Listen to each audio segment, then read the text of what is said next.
Assalamualaikum warahmatullahi wabarakatuh.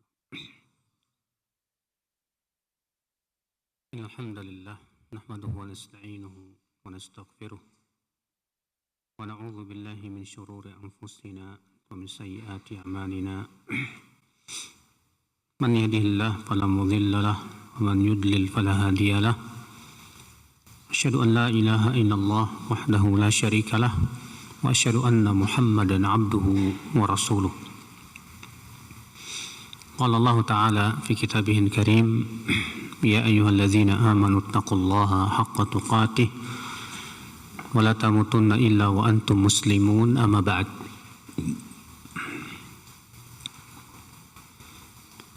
Kita lanjutkan ayol ikhwah Kitabul Haid. Udah masuk belum? Belum ya? Tersisa satu bab lagi, bab aklul muhdits wa illam yatawadda. Bab orang yang berhadas makan walaupun belum berwudu. Artinya orang yang berhadas, itu hadas kecil, ya. Kemudian dia mau makan, apakah disyariatkan untuk berwudu atau tidak? Kalau ada orang yang junub, sudah lewat hadisnya, Rasulullah SAW kalau junub ya, kemudian ingin makan, maka beliau berwudu terlebih dahulu. Tapi untuk orang yang berhadas, seperti hadas kecil ya, apakah disyariatkan berwudu juga? Hadis 170 an Ibni Abbas radhiyallahu anhuma, anna Rasulullah sallallahu alaihi wasallam kharaja minal khala'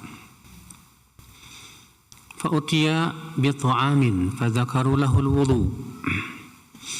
Rasulullah SAW keluar dari khala. Khala itu WC ya, tempat buang air. Lalu dibawakan kepada beliau makanan, dan para sahabat ya, menyebutkan atau mengingatkan kepada beliau tentang wudu. Maka Rasulullah SAW bersabda, uridu an usalliya fa atawadda. Apakah aku mau sholat sehingga harus berwudu? Artinya mau makan itu nggak perlu untuk apa? Berwudu. Iya. Hadis ini menunjukkan akhwat Islam bahwa orang yang berhadas kemudian ingin makan ataupun minum, maka tidak perlu ia berwudu. Berbeda dengan orang yang junub. Adapun orang yang junub, maka sunnahnya adalah ia apa? Berwudu. Kita masuk ke Kitabul Haid. Kitab tentang haid. Kitab tentang haid ini merupakan kitab yang para ulama menganggapnya sebagai kitab yang pelik. Ya, kenapa? Karena dalil-dalil tentang masalah ini seringkali terjadi apa? Perbedaan yang kuat sekali.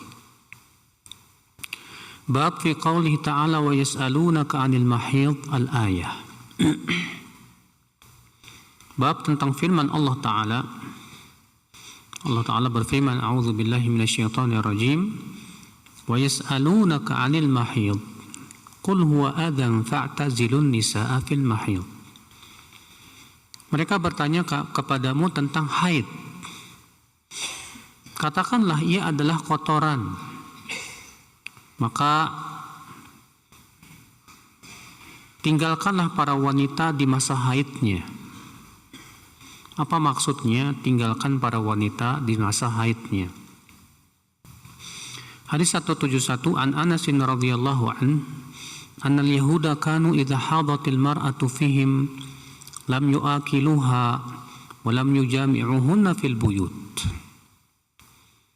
Orang-orang Yahudi, kata Anas, apabila istrinya haid, mereka tidak pernah mengajak istri makan bersama, tidak pula mensetubuhi mereka di rumah. Fasa'ala ashabun Nabi sallallahu alaihi wasallam an-nabi. Maka para sahabat Nabi sallallahu alaihi wasallam bertanya kepada Rasulullah sallallahu alaihi wasallam tentang hal itu. Fa anzalallahu azza wa jalla. Maka Allah pun turunkan firman Allah tadi, wa yas'alunaka 'anil mahid qul huwa adzan fa'tazilun nisaa fil mahid. Ya. Wala taqrabuhunna hatta yathurn. Wa fa idza tatahharna fa'tuhunna min haitsu amarakumullah. Innallaha yuhibbut tawwabin wa yuhibbul mutatahhirin. Mereka bertanya kepadamu tentang wanita yang haid, tentang haid. Katakanlah, ia adalah kotoran. Maka tinggalkanlah wanita di masa haidnya. Ya. Dan jangan dekati mereka sampai mereka suci. Dan apabila mereka telah mandi, maka silakan kalian datangi istri-istri kalian dari arah mana saja yang kalian mau. Maka Rasulullah SAW bersabda, isna'u kulla syai'in illa nikah. Silakan kalian lakukan apa saja terhadap istrimu yang sedang haid, kecuali satu, yaitu tidak boleh mensetubuhi mereka. Kecuali nikah. Nikah yang dimaksud di sini itu bersetubuh. Ya. Fabalagha dzalikal yahud. Maka sampailah sabda Nabi SAW tersebut kepada orang Yahudi. Faqalu, apa kata orang Yahudi itu? Ma yuridu hadzal rajul an yada'a min amrina syai'an illa khalafana fi. Ini orang tidak membiarkan sedikit pun dari urusan kita kecuali selalu ia menyelisihi kita. Faja'a Usaid ibn Hudayr wa Abbad ibn Bishr. Rupanya Usaid bin Hudayr dan Abbad bin Bishr mendengar ucapan orang Yahudi itu, Pak. Datanglah kepada Rasulullah sallallahu alaihi wasallam, faqala, lalu keduanya berkata, ya Rasulullah, innal yahuda taqulu kada wa kada. Wahai Rasulullah, itu orang Yahudi mengatakan ini begini dan begitu. Afala nujami'uhunna. Bagaimana kalau kita setubuhi saja istri-istri kita saat haid? Ya, maksudnya saking keselnya mereka dengan ucapan siapa? Orang Yahudi, Pak. Orang Yahudi mengatakan itu orang, maksudnya Rasulullah sallallahu alaihi wasallam, tidak ada sesuatu pun dari urusan kita kecuali selalu saja dia menyelisihi kita. Kesal mereka berdua. Lalu mereka berkata kepada Rasulullah, apa enggak sekalian aja kita setubuhi istri kita. Ya, biar mereka tambah kesal, maksudnya gitu. Fataghayyara wajhu Rasulillah sallallahu alaihi wasallam. Maka berubahlah wajah Rasulullah sallallahu alaihi wasallam. Hatta dhananna an qad wajada alaihima. Sehingga kami mengira Rasulullah marah kepada dua sahabat tadi. Fakharaja, lalu kedua sahabat tadi pun keluarlah. Fastaqbalahuma hadiyah min labanin ila Rasulillah sallallahu alaihi wasallam. Lalu kemudian datanglah hadiah kepada Rasulullah SAW berupa susu. Fa'arsala fi atharihima fasaqahuma. Maka Rasulullah kemudian mengirimkan susu tersebut kepada dua sahabat tadi dan memberi keduanya minum susu. Fa'arafa allam yajid alaihima. Maka kedua sahabat tadi pahamlah bahwa Rasulullah tidak marah. Rasulullah SAW tidak marah. Di sini akhi kita ambil faidah.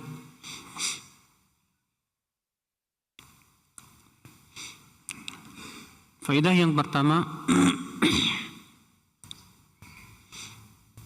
yaitu bolehnya kita melakukan segala sesuatu terhadap istri kita, Pak, kecuali bersetubuh. Kecuali apa? Bersetubuh. Makanya dalam hadis yang lain Rasulullah SAW apabila ingin mensetubuhi Aisyah dalam keadaan ia sedang haid, maka Rasulullah menyuruh Aisyah memakai sarung, Pak, dan mengencangkannya. Lalu Rasulullah SAW mencumbui Aisyah radhiyallahu anha. Ya. Dalam rangka apa Rasulullah SAW melakukan itu? Yaitu dalam rangka mukhalafatu ahlil kitab. Menyelisihi siapa? Ahli kitab. Karena ahli kitab itu kalau istrinya haid udah tinggalin sama sekali udah. Ya. nggak mau tidur bersama dia, nggak mau makan sama dia, pokoknya udah tinggalin aja. Tapi Rasulullah SAW mengatakan, isna'u kulla syai'in hatta nikah. Lakukan segala sesuatu, silahkan, kecuali satu saja, jangan setubuhi mereka. Ini menunjukkan akhi masyru'iyatu mukhalafati al-kuffar wa adamu tashabbuh bihim. Ini menunjukkan disyariatkannya menyelisihi orang-orang kafir, Pak, dan tidak menyerupai mereka.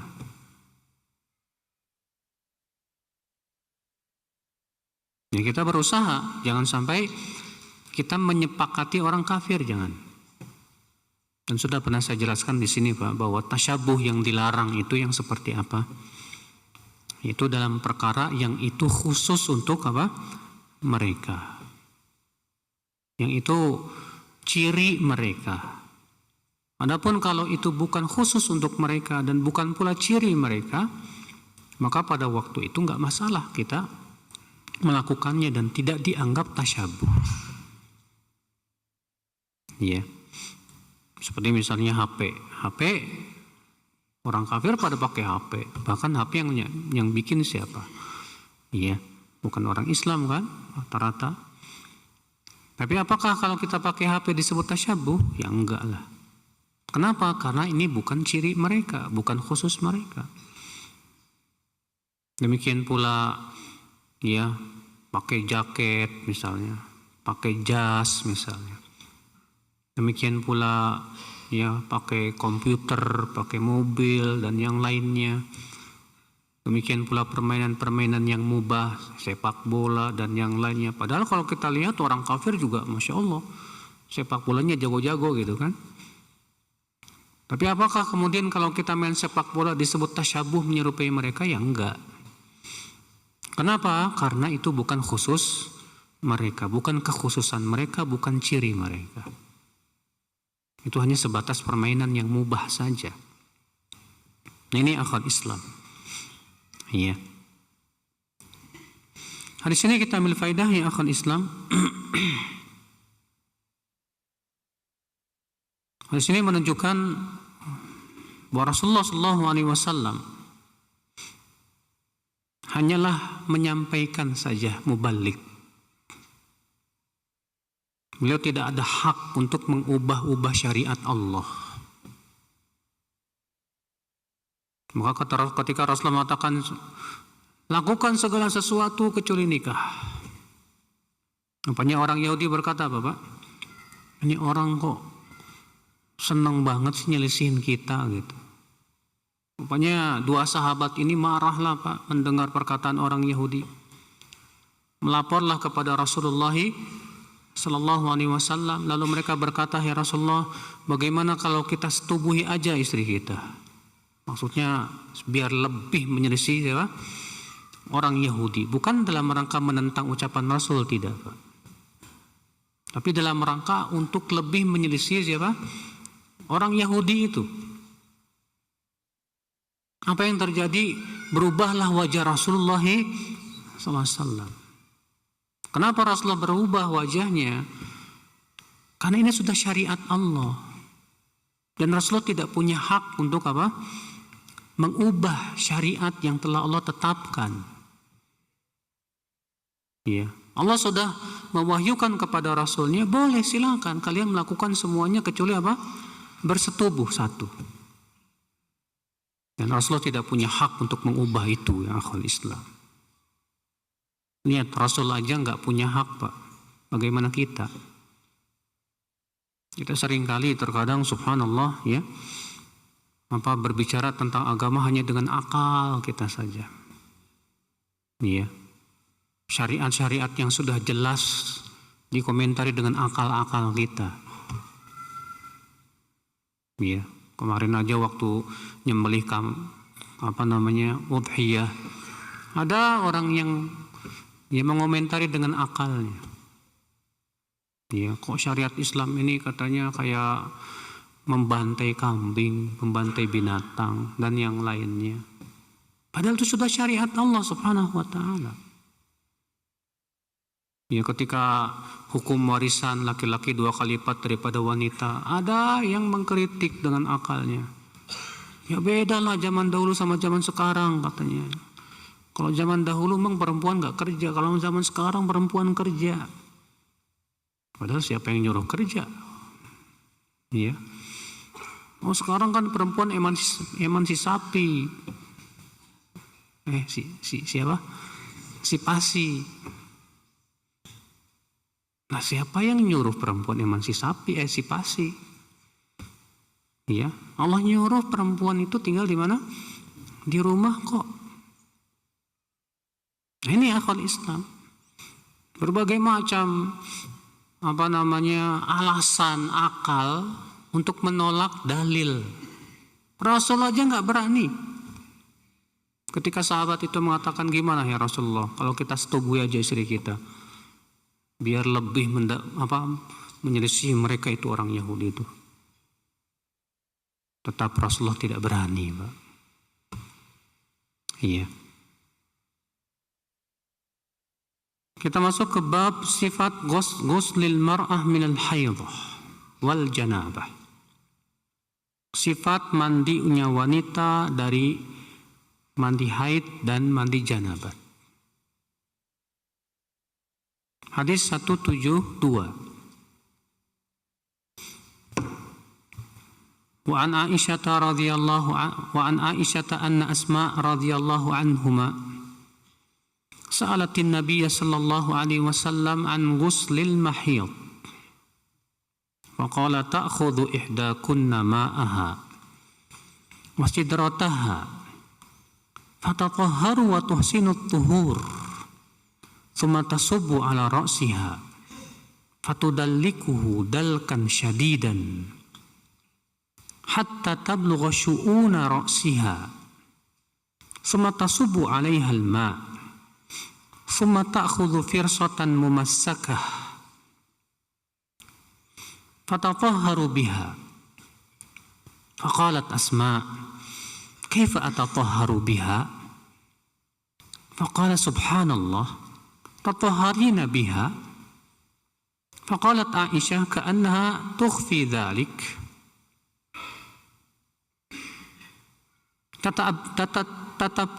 Tatabba'ina athar ad-dam wa sa'alatu an ghuslil janabah faqala ta'khudhu ma'an fatatahharu fatuhsinu at-tuhur aw tublighu at-tuhur thumma tasubbu ala ra'siha fatadlukuhu hatta tablugha syu'una ra'siha thumma tufidhu 'alayha al-ma' faqalat Aisyah ni'man nisa'ul ansar lam yakun liyamna'uhunna al-haya an yatafaqahna fid din.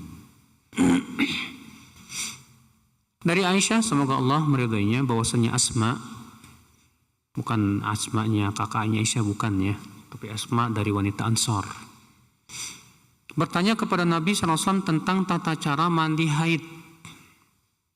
Maka Rasulullah SAW sabda, hendaklah salah seorang dari kalian mengambil air untuk mandi dan daun bidara, lalu ia mandi dengannya bersuci dan memperbagus bersucinya. Kemudian ia mengguyurkan ke kepalanya air, lalu ia gosok itu kepalanya dengan kuat sampai air tersebut sampai ke akar-akar rambutnya. Kemudian ia guyurkan air ke atas kepalanya, kemudian ia guyurkan air ke badannya. Kemudian ia ambil secarik kain yang sudah diberikan minyak misik, mumassakah, lalu ia bersuci dengannya. Lalu Asma bertanya, bagaimana bersuci dengannya? Artinya Asma belum paham, karena Rasulullah menyuruh untuk mengambil secarik kain, lalu dikasih minyak misik gitu. Kemudian kata Rasulullah, bersucilah dengannya. Asma bingung, maksudnya apa bersucilah dengannya? Maka Rasulullah SAW sabda, subhanallah, tatahharina biha. Subhanallah. Maksudnya di sini dalam subhanallah itu ya fungsinya ada dua, Pak. Fungsi yang pertama lit ta'ajub, takjub. Dan fungsi yang kedua lil ingkar, mengingkari. Iya. Tatahharina biha, kamu bersuci dengannya. Faqalat Aisyah radhiyallahu anha, ia berkata, ka'annaha tukhfi dzalik. Iya. Seakan-akan beliau berbicara dengannya secara suara tidak dikeraskan.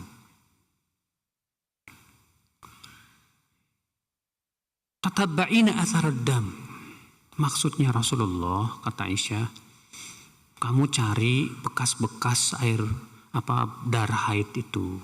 Kemudian kamu bersihkan dengan secari kain yang sudah dikasih misik tersebut. Ya. Kemudian ia bertanya lagi tentang mandi janabah. Maka Rasulullah SAW bersabda, yaitu kamu ambil air lalu bersuci atau mandi dengannya dan memperbagus bersucinya, ya, atau blighut tuhur, atau memperbagus bersucinya. Kemudian kamu guyurkan ke kepalanya, hendaklah ia mengguyurkan ke kepalanya air, lalu ia gosok sampai air tersebut mengenai akar-akar rambutnya. Kemudian ia guyurkan air ke badannya. Lalu Aisyah radhiyallahu anha berkata, sebaik-baik wanita adalah wanita Ansar. Rasa malu mereka tidak mencegah mereka untuk tafakuh dalam agama. Hadis ini, ya, kita ambil faidah. Faidah yang pertama yaitu su'alu ahlil ilm. Ya, anjuran untuk bertanya kepada ahli ilmu, Pak, dalam perkara-perkara yang kita butuhkan dalam agama ini. Wa adamul haya, dan tidak merasa malu untuk bertanya dalam perkara-perkara yang sifatnya kita butuhkan dalam masalah agama. Gak usah malu. Ya, kata Al-Hasan Al-Basri, ada dua orang yang tidak bisa menuntut ilmu. Yang pertama mustahin, pemalu. Yang kedua mustakbir, sombong. Dua orang ini nggak bisa nuntut ilmu nih, Pak. Makanya kalau kita menuntut ilmu, jangan, Pak, buang dulu tuh rasa malunya tuh. Kadang kita mau belajar tajwid, malu, saya belum bisa baca Quran. Iya. Nah, kalau kita malu, kapan kita akan bisa? Mau belajar ilmu agama, malu. Iya. Kalau kita malu, bagaimana kita akan bisa menuntut ilmu Allah Subhanahu wa Ta'ala? Buang dulu, buang rasa malumu.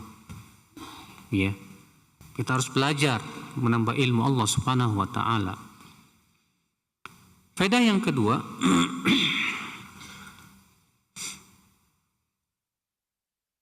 para ulama akhwal Islam, pendapat jumhur, membedakan antara mandi haid dengan mandi junub untuk wanita. Dari sisi bahwa kalau untuk mandi haid, maka harus dilepas ikatan rambutnya. Harus dilepas apa? Ikatan rambutnya, kemudian dia guyur ke kepalanya dan digosok dengan kuat hingga air itu sampai ke akar-akar rambut. Adapun untuk mandi janabat, maka itu tidak wajib, kata para ulama. Berdasarkan hadis Nabi Shallallahu Alaihi Wasallam, bahwa ada seorang sahabiat bertanya kepada Rasulullah, ya, dia mengatakan, ya Rasulullah, inni ashaddu dhafra ra'si. Ini rambutku ini dikepang, ya Rasulullah. Dia pasti diikat-ikat gitu, dikepang-kepang, ya. Apakah aku harus membuka kepanganku ini, ya Rasulullah, ketika mandi janabat? Kata Rasulullah, tidak. Iya.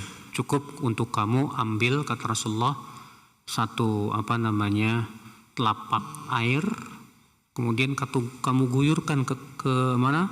Ke kepalamu 3 kali, itu sudah cukup. Nah, sebagian ulama, dan ini pendapat yang paling kuat, wallahu a'lam, bahwa ini dibawa kepada mandi janabat. Adapun untuk wanita haid yang mandi mandi bersuci dari haid, maka dia harus membuka ikatan rambutnya itu, Pak.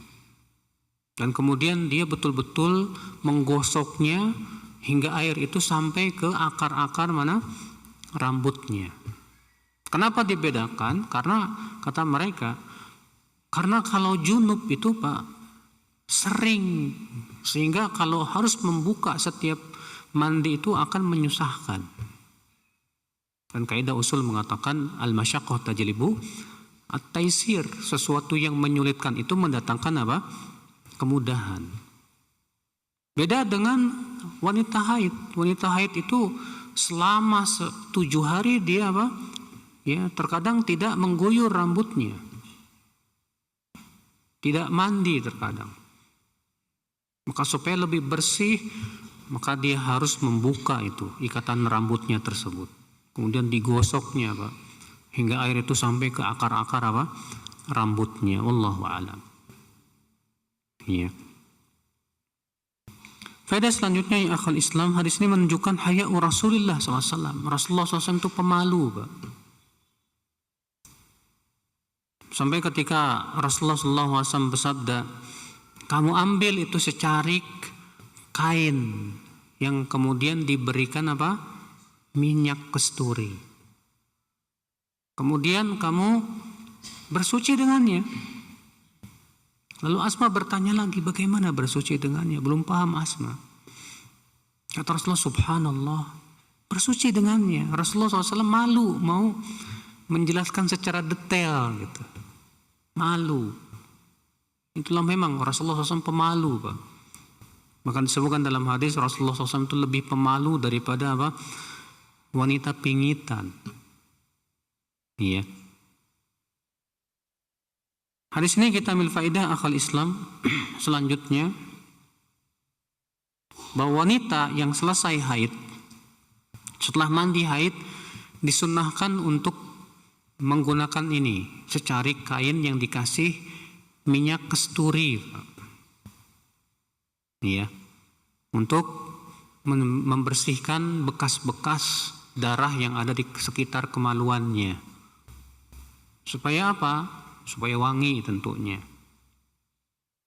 Iya. Itu sunnah. Jadi wanita haid setelah selesai mandi, udah selesai. Banyak di antara wanita itu udah aja begitu. Iya, padahal sunnahnya adalah diberikan wewangian. Iya, diberikan wewangian. Karena Rasulullah mengatakan kemudian ia hendaklah ta'khudhu firsatan mumassakah, mengambil secarik kain mumassakah. Mumassakah itu artinya yang diberikan misik. Ya, misiknya kalau setahu saya sih khusus dia. Iya, orang Saudi biasa melakukan itu ya. Kalau di Indonesia kayaknya kurang familiar.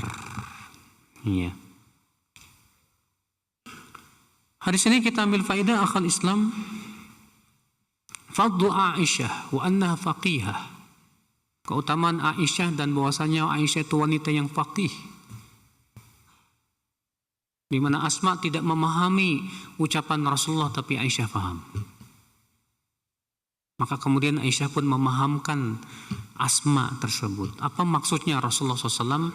Tatahharina biha, bersucilah kamu dengan secarik kain yang sudah diberikan diajarkan. Tatabba'ina atharad dam. Maksudnya Rasulullah, yaitu kamu cari-cari ya bekas-bekas darah untuk kamu cuci dengan kain tersebut. Dan ini menunjukkan yang akal Islam, untuk memahami Al-Quran dan hadis ini butuh kepada orang yang faqih, para ulama. Dan tentu pemahaman para sahabat lebih mendekati kebenaran, Pak, lebih Masya Allah dibandingkan yang generasi setelahnya. Karena mereka, Rasulullah berbicara dengan bahasa mereka. Iya, para sahabat sudah paham betul apa yang diinginkan oleh Rasulullah Sallallahu Alaihi Wasallam. Nah, ini makanya kalau kita orang awam langsung ambil Quran, langsung ambil hadis, pahami sendiri, wah ini bahaya, Pak. Ini seringkali bisa terjadi kesalahan dalam memahami. Maka ketika kita membaca Quran, membaca hadis, lalu ingin mengetahui secara detail apa maksud ayat ini, apa maksud hadis ini, coba buka kitab-kitab syarah para ulama. Maka para ulama mensyarah yang terkadang kita memahaminya begini ternyata tidak seperti itu akhwal Islam. Iya. Faedah selanjutnya ya akhwal Islam,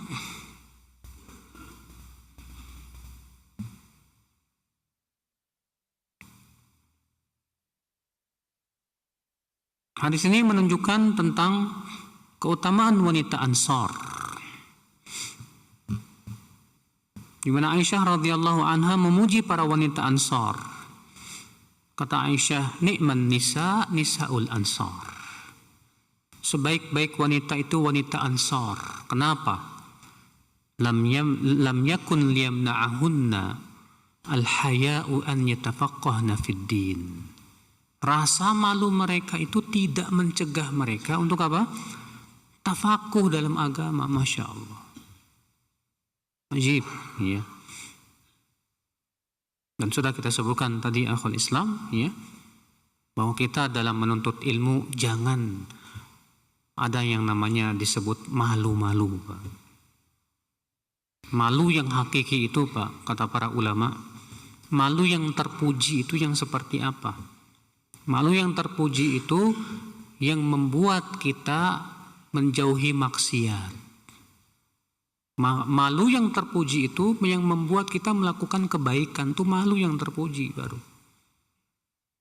Adapun malu yang membuat kita terhalang dari kebaikan, itu hakikatnya bukan malu, tapi itu dhaf, kelemahan. Iya. Disebutkan dalam hadis al-haya'u khairun kulluh. Malu itu baik semuanya. Tapi malu yang seperti apa yang tentunya kata para ulama, malu artinya malu yang syar'i, Pak. Malu yang membuat pelakunya itu malu untuk melakukan keburukan. Ya. Bab munawalatul haid al-khumrah was-saub. Bab wanita haid mengambil khumrah. Khumrah itu sajadah kecil, Pak.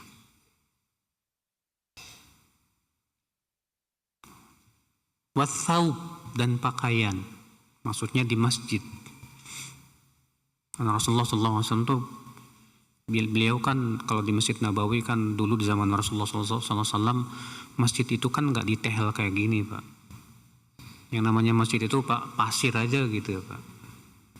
Dan Rasulullah biasanya kalau sholat itu pakai khumroh. Khumroh itu sajadah kecil gitu, Pak, yang cukup buat wajah. Kalau antum sering lihat terkadang ada orang yang pakai sajadah kecil gitu, Pak. Itu namanya khumroh. Ya. Itu perbuatan Rasulullah SAW memang. Kalau sajadah yang gede gitu ya boleh juga, nggak apa-apa, silahkan. Tapi yang Rasulullah lakukan itu khumroh itu, Pak, sajadah kecil itu. Iya.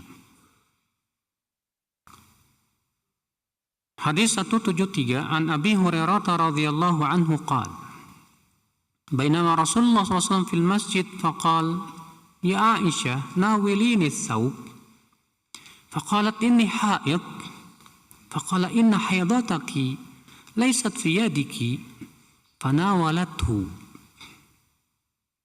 Dari Abu Hurairah semoga Allah meridainya, ia berkata, ketika Rasulullah SAW berada di masjid, beliau bersabda, "Hai Aisyah, tolong ambilkan aku baju." Kata Aisyah, "Hai Rasulullah, aku sedang haid. Ya, artinya kan Rasulullah di masjid tuh minta diberikan padanya apa? Baju. Otomatis harus masuk kemana? Ke masjid. Apa kata Aisyah? Aku sedang haid, hai Rasulullah. Sementara wanita haid tidak boleh ke masjid. Itu yang dipahami oleh Aisyah. Maka apa kata Rasulullah? Sesungguhnya haidmu itu bukan berada di tanganmu. Lalu kemudian Aisyah pun mengambilkannya. Hadis ini akhi menunjukkan bahwa najisnya wanita haid itu bukan pada badannya, Pak.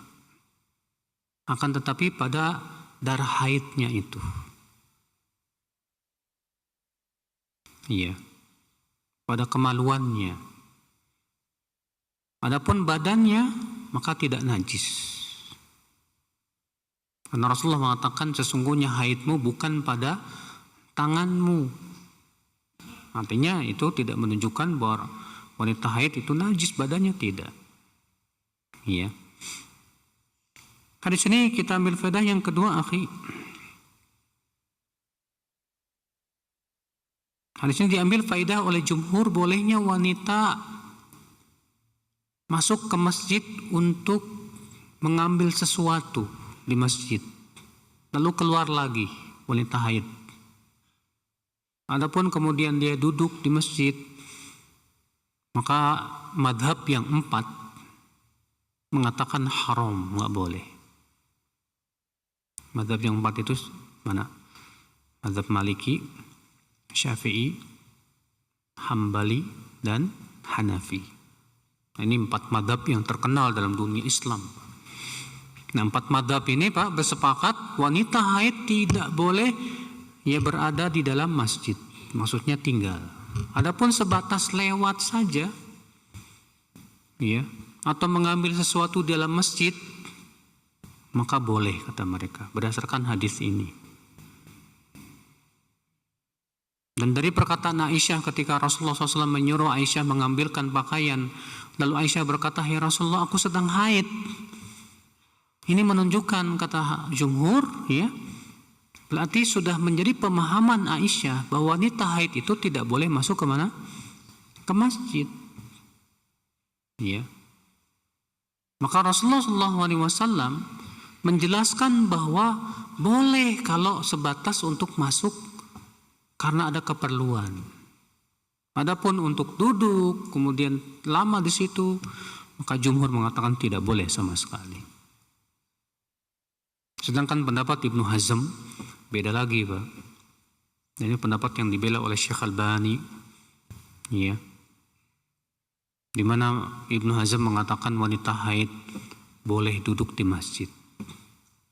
Karena menurut Syekh Albani tidak ada satupun hadis yang sahih dan sharih yang melarang wanita haid untuk di mana?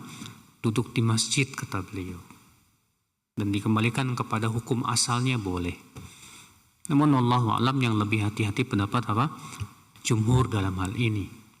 Kenapa? Karena disebutkan dalam riwayat bahwa Rasulullah SAW menyuruh wanita yang sedang i'tikaf lalu haid untuk keluar dari masjid. Iya, Rasulullah menyuruh wanita yang sedang i'tikaf lalu haid untuk keluar dari mana?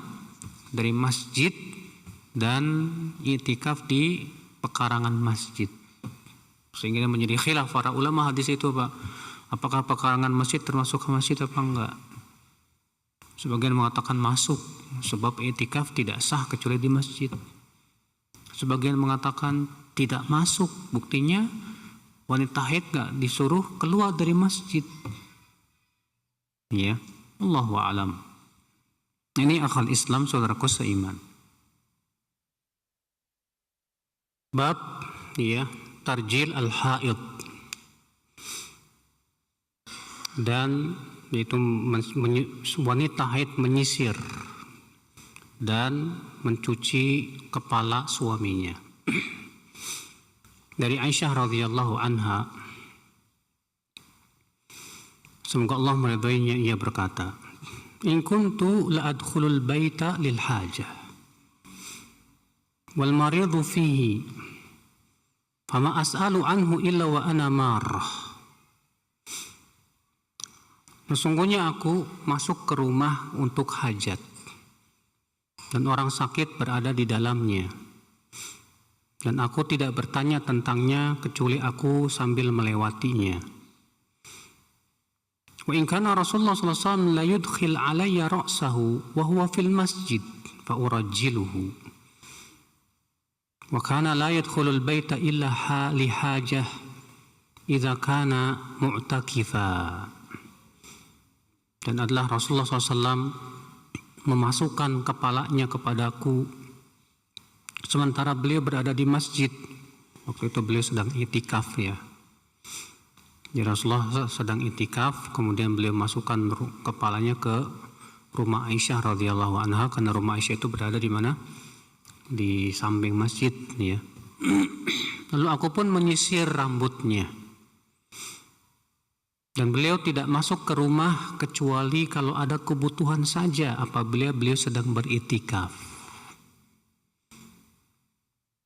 Hadis ini menunjukkan akal Islam bahwa wanita haid ya boleh menyisiri rambut suaminya, demikian pula mencuci rambut suaminya dalam keadaan dia sedang haid. Dan ini menunjukkan bahwa orang yang sedang itikaf sebatas mengeluarkan kepalanya ke rumahnya gitu Pak, boleh, nggak masalah. Iya.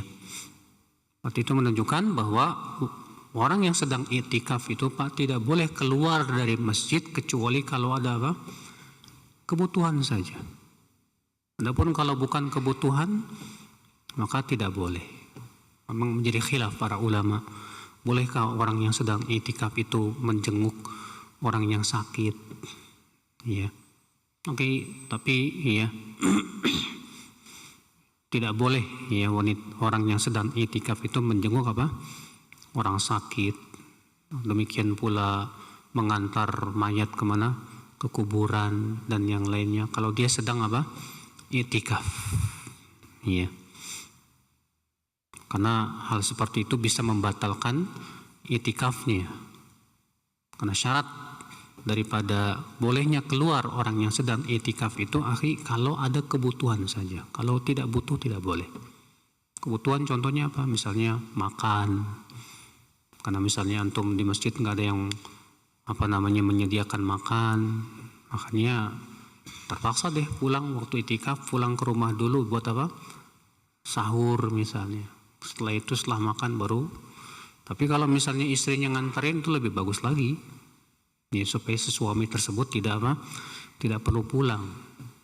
Ya, tidak perlu ke rumahnya. Allahu a'lam. Isya jam berapa ya? Udah. Baik. Allah yang ingin bertanya setelah adzan. Naam.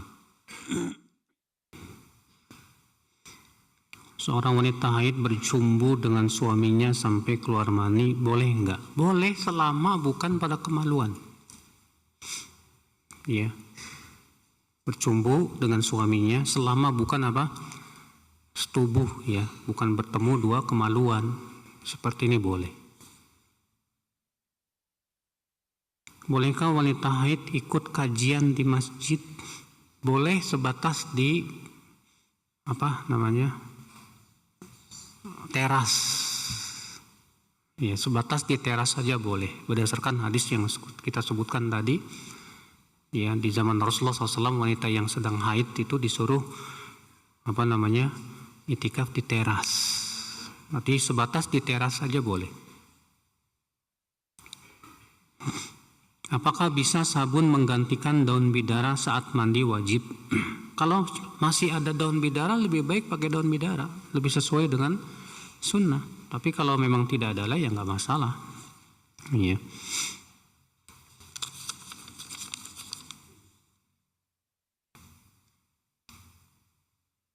Bagaimana hukumnya apabila parkir motor di pinggir jalan sempit, padahal motornya bisa dimasukkan ke teras rumah? Apakah itu termasuk kezoliman ya terhadap pengguna jalan? Terkadang Pak, Dia parkir di pinggir jalan karena sebentar saja mau ngambil sesuatu, karena buru-buru pergi lagi. Kalau sementara dan tidak mengganggu ya silakan aja. Adapun untuk waktu yang lama sehingga mengganggu orang lalu lalang, zolim namanya, Mbak, nggak boleh. Iya, masukkan aja ke teras.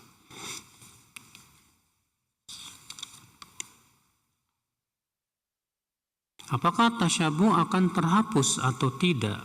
Dinamakan tasyabuh tidak atau tidak dinamakan tasyabuh jika kaum muslim banyak mengikuti atau melakukannya. Contohnya misalnya seperti ulang tahun, ya nggak bisa dong. Yang salah pada waktu itu kaum musliminnya, ya. Yang salah pada waktu itu kaum musliminnya.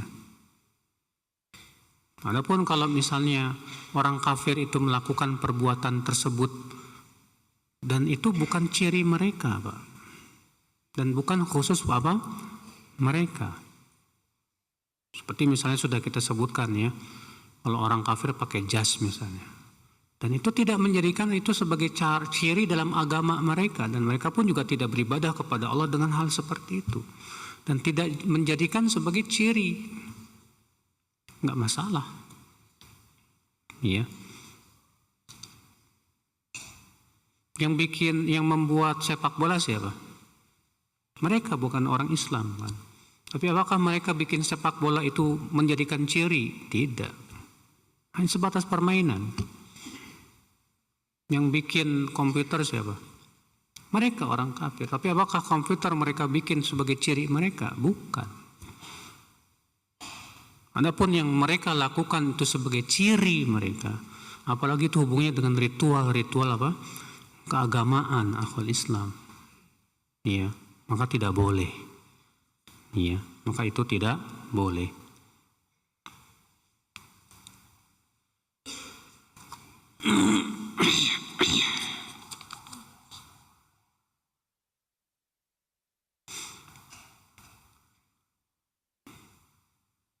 Status masjid yang ada di dalam pabrik, bolehkah mengadakan sholat Jumat? Apakah sholat Jumat disyaratkan harus di masjid jami ataukah boleh di tempat lainnya? Memang itu masalah khilafiyah di kalangan para ulama. Kalau memang di pabrik tersebut ada memang masjid yang memang pabrik membangunnya untuk sholat Jumat supaya karyawan juga tidak perlu pergi jauh dari masjid, dari pabrik begitu Pak, sehingga untuk bisa menghemat waktu dan yang lainnya, maka wallahu alam yang saya ketahui boleh, nggak masalah. Iya.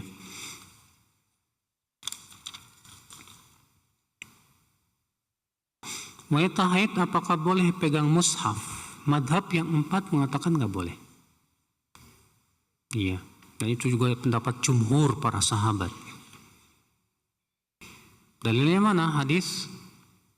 Ya.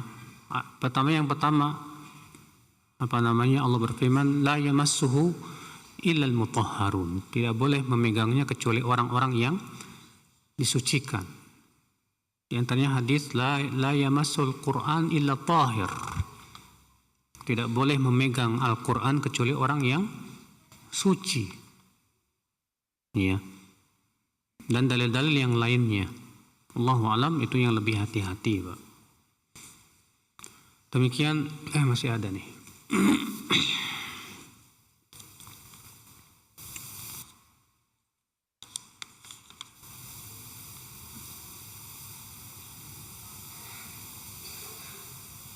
Bagaimana menjelaskan kepada anak gadis yang bertanya tentang bahasa tubuh, Ustadz?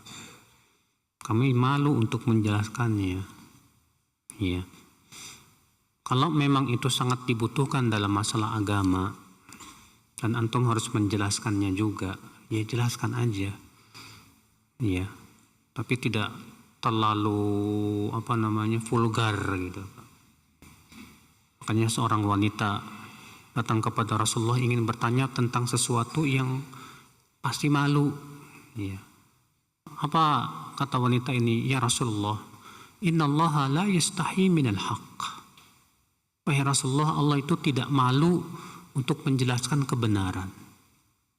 Sebelum dia bertanya, ngasih mukadimah itu dulu. Ya, Masya Allah, itu menunjukkan kefakihan. Kalau memang sangat dibutuhkan ya untuk dijelaskan, ya bagaimana lagi? Ya, kenapa apalagi itu berhubungan dengan masalah fikih misalnya. Kapan bertemunya dua kemaluan itu mewajibkan mandi, kan harus dijelasin. Ya, sebab kalau enggak dijelaskan enggak akan paham orang nanti. Akibatnya ya salah memahami.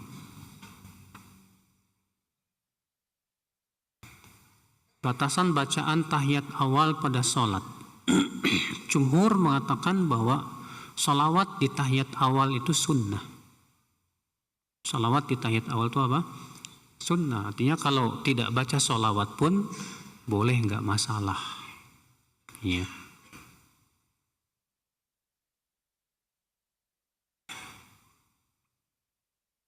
Kalau kita berada dalam masjid lalu ada keperluan ke parkiran atau ke toilet lalu masuk kembali ke masjid, apakah disunahkan sholat tahiyat masjid? Bagusnya begitu.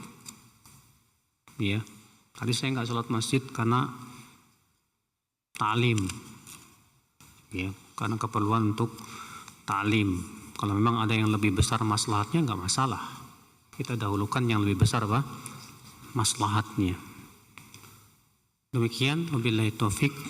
Subhanakallah bihamdik, asyhadu an la ilaha illa anta, astaghfiruka wa atubu ilaik. Assalamualaikum warahmatullahi wabarakatuh.